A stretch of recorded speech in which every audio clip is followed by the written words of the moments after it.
Welcome to another episode, and in this episode, we'll be talking about and highlighting about community initiatives, volunteer work, and social impact projects. You are with me, Tandiwe Machinjiri, and Eunice Mwase. So, what do you think are some of the community initiatives that can be involved that have been involved recently? Yeah, and what impact do they have? so I'll give you an example of myself. So recently, I volunteered at a local food bank, which helped feed families in need. The initiative significantly reduced food insecurity in our community. So can you please tell us what food bank is? Because myself, I don't know. So, A food bank is a non-profit organization that collects, stores, and distributes food to those in need. They work in various donors, including grocery stores, farms, and individuals, to gather surplus food that would otherwise go to waste. And these food banks can partner with local agencies such as shelters and community organizations to produce food and assist families and individuals facing food insecurity. Mainly, the goal of a food bank is to alleviate hunger and ensure that everyone has access to nutritious food. So that's all about food banks. okay, that's a very nice initiative, and I think if this initiative was actually performed or done by most Malawians, it would actually really help. Yeah, it's a very good move. Yeah, I think the youth should actually look forward or look more into doing such an initiative in Malawi. And also, organizations should also take part in this. This is a very great work, and thank you very much for feeding other families. You're welcome. So, can you share a memorable experience from your volunteer work and that inspired you? What inspired you? A memorable experience was when I helped organize a community cleanup an event. Seeing everyone come together to beautify our neighborhood was truly inspiring. Okay. A lot Where of people exactly gathered. were you performing your activity of cleaning up? It was just some place where people would just litter around and throw trash anyhow. Okay. So, with the accumulating waste, it would actually lead to a lot of diseases. Once the rain comes, you'd find that the community would register a lot of cholera cases if there was a cholera outbreak. So, yeah, it was a very beautiful event. A lot of people gathered, and I myself didn't expect that a lot of people would come together and do this job. Okay, that's a very nice initiative. Are there any social impact projects that can effectively address local challenges by identifying specific needs and engaging the community in finding solutions? Well, social impact projects can effectively address local challenges by identifying specific needs and engaging the community in finding solutions. So, this is just a social project, maybe carried out by maybe a group of people to maybe find the specific needs and maybe specific needs of particular people that are found in a community and finding solutions to them. Maybe as we did that move of a lot of people didn't have food. As you know, our country is facing a lot of food insecurity. So maybe the community groups would come together and identify people that don't have food. Maybe the old age people, grannies, some disabled people that don't have families, or maybe their families are not well to do. So the social groups should identify those circles and find ways of assisting them to what they need. Okay, I think also just my thoughts. I think your group is actually a very active group. I think also looking at the insecurities of water. I think you guys should also bring an initiative to help in water security. because a lot of communities are facing a lot of problems in terms of having accessibility to good water. Yes. So bringing in good boreholes, because even some communities, as of now in Malawi, they still drink water from the streams. So I think that's not healthy. So I think your organization, I don't know, do you have any thoughts of actually bringing in good water security in Malawi?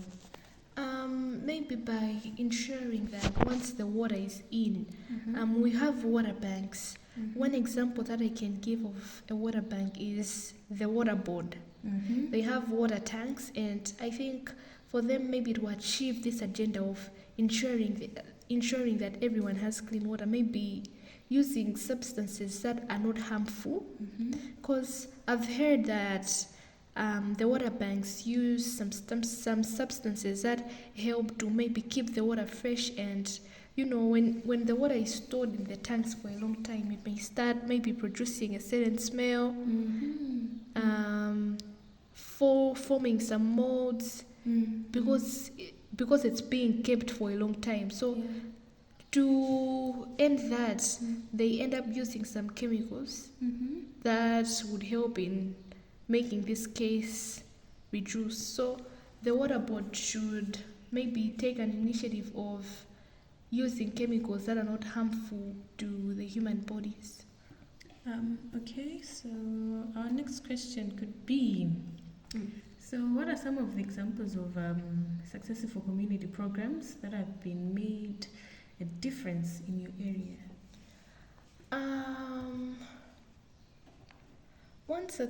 One successful program I know of is a mentorship initiative for at-risk youth that have helped many young people graduate high school and pursue future education. So this is an initiative that was brought forward to target only those youths that don't have the ability or don't have the kutegera to maybe pursue their education because of fees issues, maybe hunger, they don't have clothes, maybe emotional support.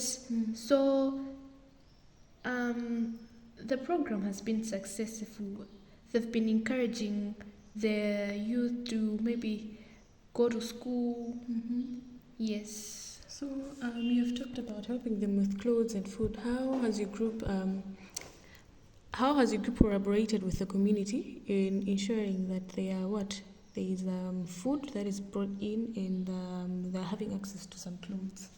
Well, in our community, we once had a community meeting, where the chief of the community, locally known as Mfumu, invited everyone, and he addressed the issue. He gave it in this form. He told everyone that, and everyone in that community was aware that the community has some children that want to go to school but cannot go to school because they don't have clothes, they don't have food, they're lacking emotional support, maybe some are disabled, and they don't have maybe wheelchairs, maybe some need glasses but they don't have glasses. So the chief, in conjunction with top people of the initiative, this organization, came together and talked to the community members. And surprisingly, most of the people that are found or that stay in the community were eager to help. Some offered money, some offered their clothes. Well, you can come and get my clothes. I last wore them last year. I just keep them. You can come and get them. I'll wash them and keep them ready so that when you come, you get them where they're still clean. So a lot of people offered a lot of things. Some even offered to pay school fees for the children. Some were offering emotional support. Maybe they'll have a counsel with them, they'll guide them and tell them a lot of things. So it was a success. Okay, I see. It was a really good success. And that's very nice because you're actually bringing in good development in the country, and that should also go to other communities. You should also start helping other districts and communities that need your help. Yes. So, how do you stay motivated to participate in volunteer work, especially when facing challenges?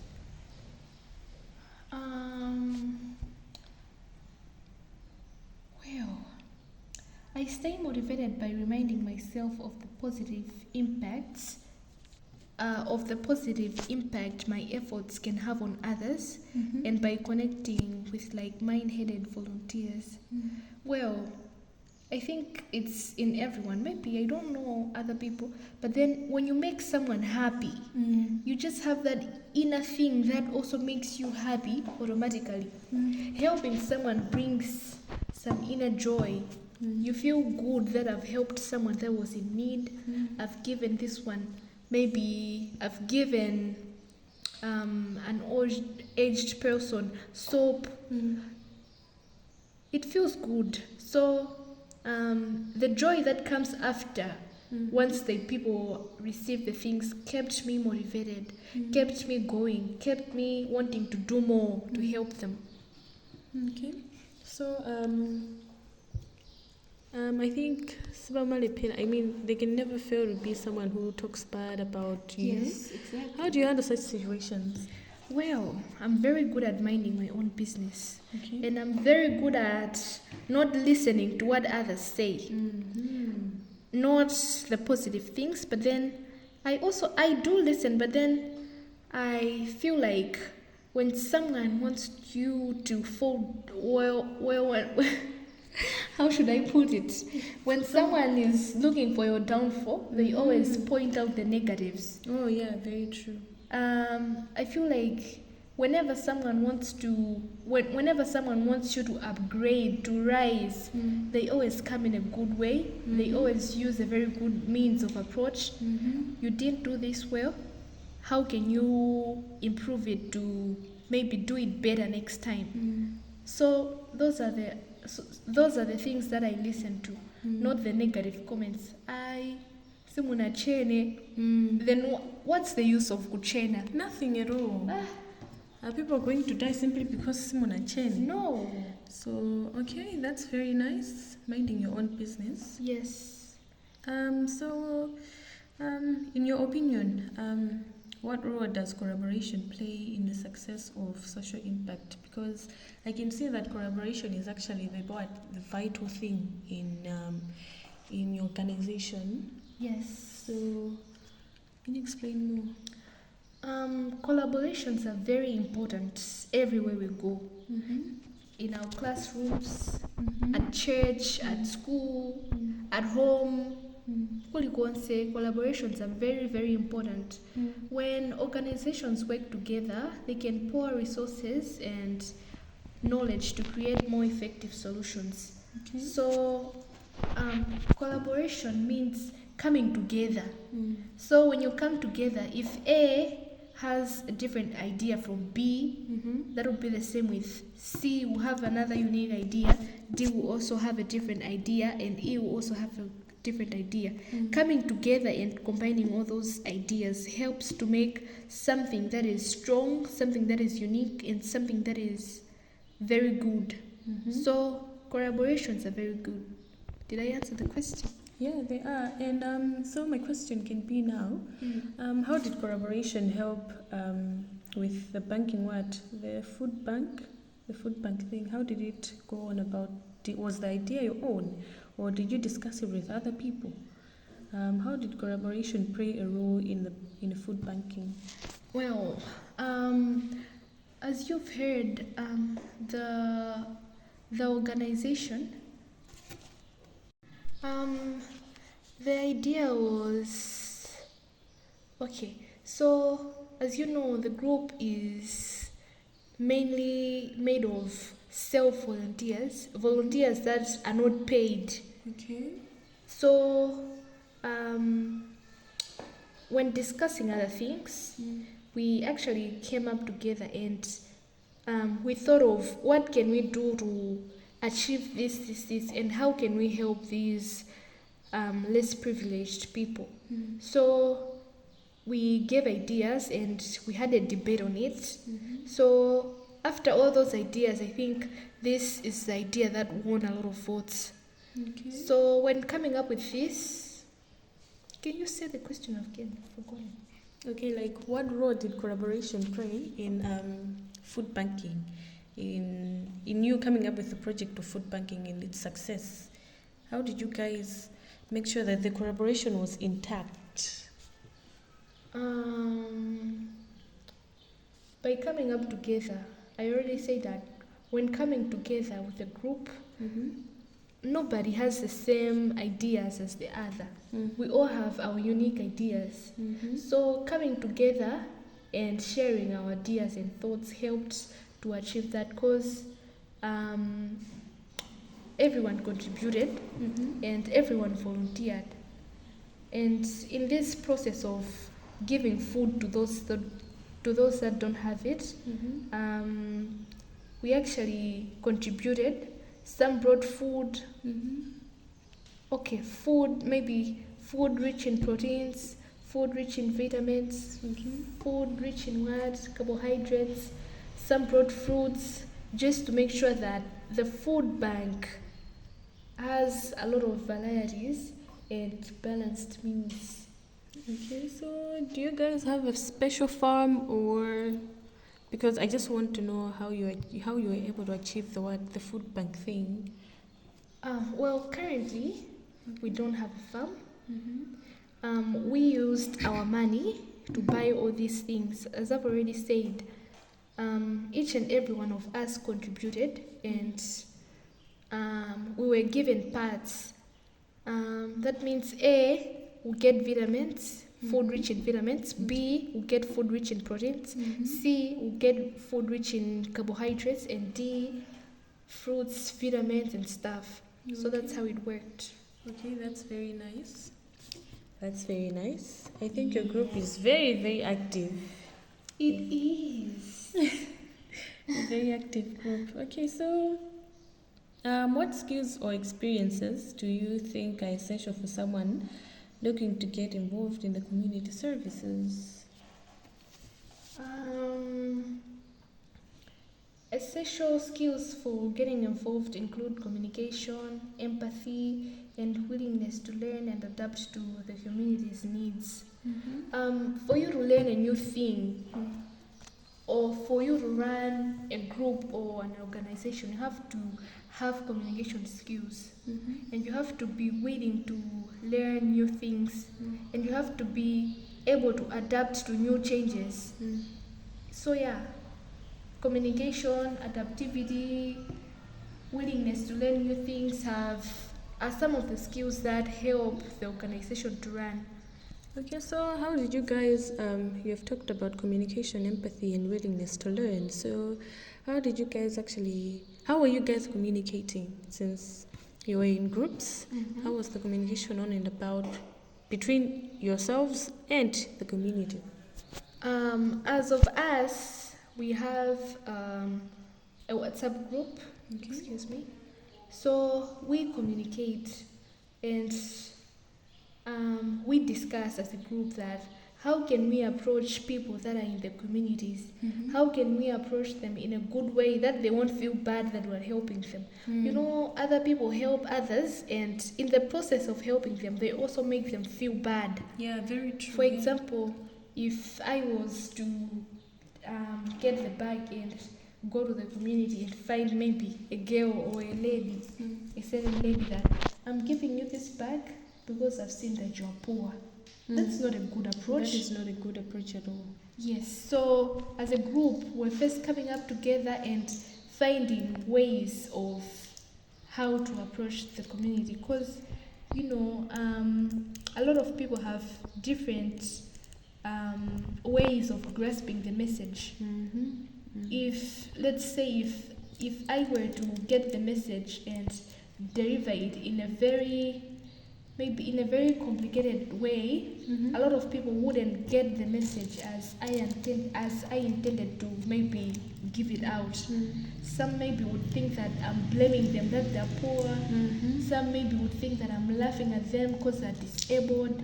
Some would think that a lot of things. Yeah, so as a group, we have a lot of things, and we have a group that we come together, communicate how can we approach the people that are found in the community. So we give suggestions. Okay, that's very good because disabled people have a mind of saying I'm different from other people.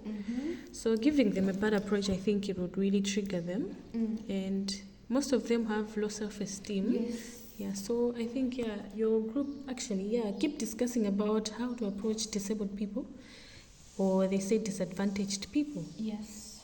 because those people also have a future. So And there are also people. yeah, there are people too.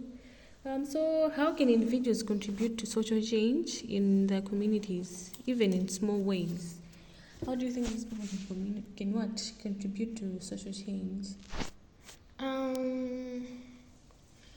Individuals can contribute to social change by volunteering their time, sharing resources, or simply advocating for causes they care about. Okay. Yes. So, okay, let's say for instance, in terms of students or people who work, how can they manage time in terms of contributing to the community's needs and managing their work? How do you think? Well, we all have weekends. Yeah. For students, I think weekends are the best. They can always have time in the weekends to participate in the community's outreach. And for workers, they can also find time maybe in the weekends or maybe on the days that they're free, because I've heard of that workers also have a day or maybe 2 weeks in a month or maybe just a week where they don't go to work. So I think prioritizing that time, your free time, to maybe have some time to go to the community outreach. Okay, so what about in terms of sharing the resources? Sharing the resources, well, we have to understand that people have different means of finding money. So it's not by force to share resources. The little that you have can contribute a lot to the group. Some contribute to clothes that they used to wear a long time ago. Some even give ufa from their homes. Some have gardens, they bring tomatoes, onions, vegetables. So some even provide notebooks, pens. Yeah, that's very nice. Yeah, so that's how it works. The little that you have can make a huge impact and a huge change on their lives. Okay, so now what about in terms of advocating? How can an individual help in advocating about helping the community?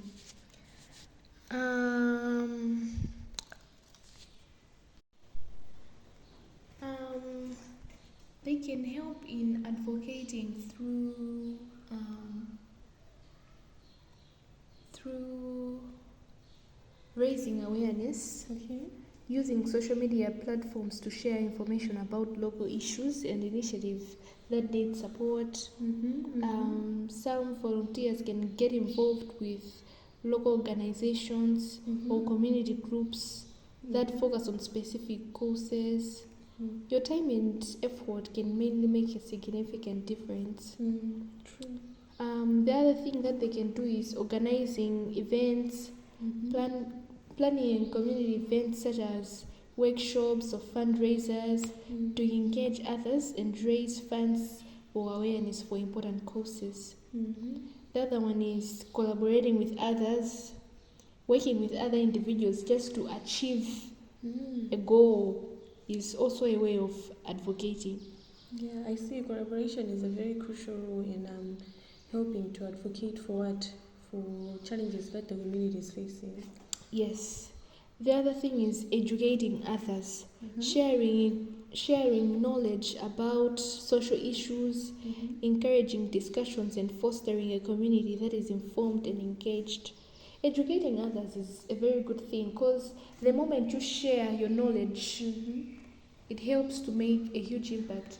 And we also have to be mindful that the community has two groups of people, not only two but a lot of groups. Some that are totally literate, no, not literate but illiterate. Yeah, illiterate.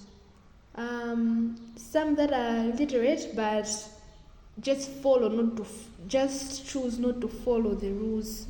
Some that are just ignorant, some that have hideous beliefs. Yeah, some Beliefs. have wisdom. So educating all these people that are found in the community helps to give them informed and engaged information. Okay, I see. So before we close, not before like closing, you know, I want to ask more about excuse me, what are some of the innovative approaches you have seen in volunteer work that could inspire Jan, inspire others? An innovative approach I've seen is using social media campaigns to raise awareness and mobilize volunteers to community projects. By using social media platforms, I think you attract a huge number of people, because nowadays, with the way things have changed, a lot of people are active on social media. Rather on, maybe you ask someone kuti aziwa mudzi. So a lot of people are active on social media, and a lot of people take information from the social media platforms. So publishing the information of the organization on the social medias platforms would help to attract and gain a lot of maybe followers. And so do you have any pages on social media? We do. Okay, can you share with us? On Facebook. Okay. Yes. And we also have one on Twitter, but mostly on Facebook, because Facebook has a lot of followers. Yeah, and it's more broad than these other platforms. And more people are interactive on social media, and they also share their ideas and views on social media. So, yes, the active platform that we use is Facebook. Okay, that's very nice. I think those that are listening, you can find these people. Visit our Facebook platforms. Facebook platform. What's the name? Well, I'll list it down. When advertising your programs on radios, then I'll give you the whole information of the Facebook platforms. Okay, thank you very much. So our last question could be, how do you measure the success of a community initiative or social impact projects? Success can be measured through the number of lives impacted, feedback from community members, and sustainability of the initiatives. For us to call it a successful mission, then we should have good feedbacks, and we should also be considerate of the numbers of the lives that we've impacted. Let's say if we were only looking forward to helping 4 students, and with the available helping 4 students to maybe have school fees, but with the available resources we've managed to help 16 students. Well, we can call that a success. The operation has been successful because we've gone to a different mine and a different mile that we weren't expecting. So that's what we call success. Okay, so how do you measure? Okay, so since you receive feedback, yes. So how do you know that this year's progress was bad or compared to the other year? The comments that we get from the people involved. So let's say the clothes that we delivered were dirty, torn. We receive a feedback. That's the feedback we want. We always want feedback, whether it's bad, good, or whatever. Feedback is always important because we get what the person really wants us to do, and we get what they really want. So when we get the feedback, we sit down and maybe think about it.